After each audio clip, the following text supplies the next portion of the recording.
But moving on to the second semi-final, Adare and Fr Caseys, 4 o'clock in Newcastle West.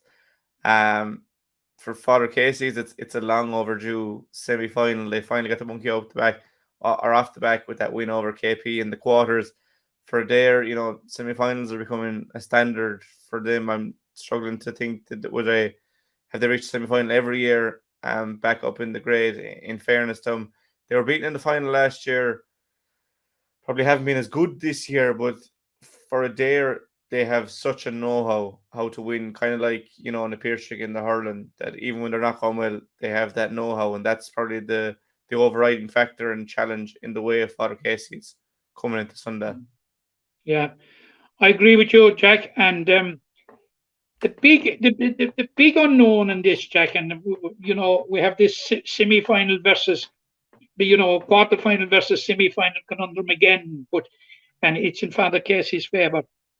But like Fr Caseys have almost perennially been involved in the knockout stages, and like they hadn't won a knockout game since 2009 when they beat Palace Green in the semi-final. The big question going into Sunday's game is how much of a monkey off their back is the win over Kildimo Palace Kenry. And it was a convincing win.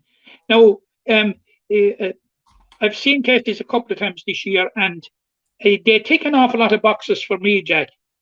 I think they're getting it spot on with the transition of bringing the players through from very successful minor and under 20 sides.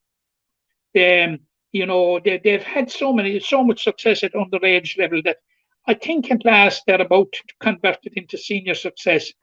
And the big question is, what will that win over Kildimo Palace Kenry do for them? I would suggest an awful lot. Now, Adare, Adare, it's semi-final day. Being in the semi-finals is home from home. They've practically been in them all. They've won 3 county titles in recent years. Most of this squad has 3 county medals to their name. But for this particular competition, Jack, and you mentioned that they may not have been as impressive as usual. The loss of Hugh Burke, he is a talismanic figure in the Adare squad, is absolutely huge. The loss of Hugh Burke to anybody, be it club or county, is massive. He's an absolutely fantastic player, and we've seen over the years what he brings to the table. And I think he's going to be a huge loss. And this game, it's so hard to call, but I think there's an awful lot of momentum with Fr Caseys. They have come to the precipice now, and can they make it? Big question, and big test of them. Like, their only defeat in the championship this year, Jack, was a single-point defeat at the hands of Newcastle West in the final round. Now, you'd say both of them are through, so what? Yeah, but there was a semi-final place up for grabs. Had they beaten Newcastle West, or I think had they even drawn with Newcastle West, if memory serves me right, that they would have got through in scoring difference, I think. I'm not 100% sure on that one. Maybe you'll correct me or confirm it, but that will give you a sense of the type of season that they've had. They've played 6 games, they've won 5 of them, lost only to the champions by a single point. So they're coming with pedigree. But Adare went through their group, you could say, probably ambled through their group. Really, I suppose, apart from Ballylanders, who actually I saw their game with Ballylanders, really put it up to them. Now, Kildimo Palace Kenry put it up to them for quite a while as well. But they had to rely on a late point. I think for some Mark Connolly, or certainly one of the Connollys from a free, to get the better of Ballylanders. But I'm not being parochial now when I say this, Jack. I'm only just saying what I've seen during the campaign. And yeah, look, look, Jack. Sunday, and rightly so as it should be, is going to be a sterner test than anything they have faced during the group stages.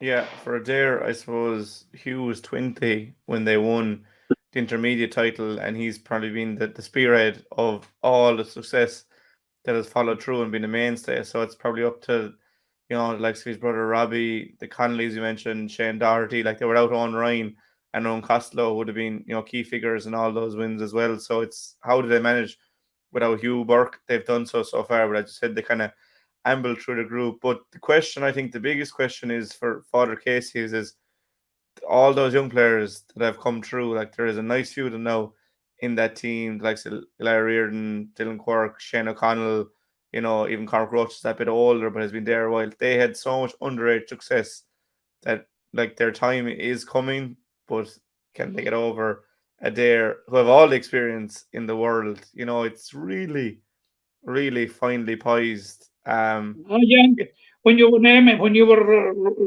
rolling off their names there, you forgot Jack English, and what about the Lyons brothers, Davy The lines. and the evergreen Mikey, who seems to Yeah, go on there's forever. been a lot of those.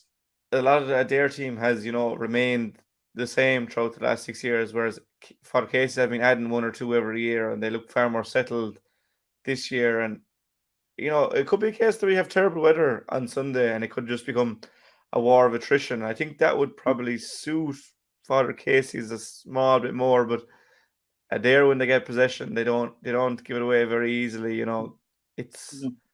I think we could be looking at a potentially and of course, a replay here. Yeah, and of course, Adrian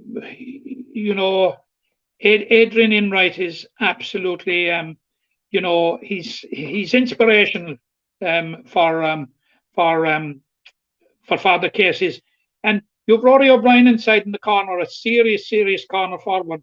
Like you mentioned, Cormac Roach, they're really settling in as a centre back, and he's like. You've Daniel Daly, who is quite experienced, and you look at the Father Casey's bench, Jack, and you have such experience as John Reardon, David Ward, Owen Joy to come off it. If it was needed. So, yeah, I think this is. I'm not going to give you a hint as to what I'm going to predict. I can't tell. I think when I I'm keeping you in suspense, Jack.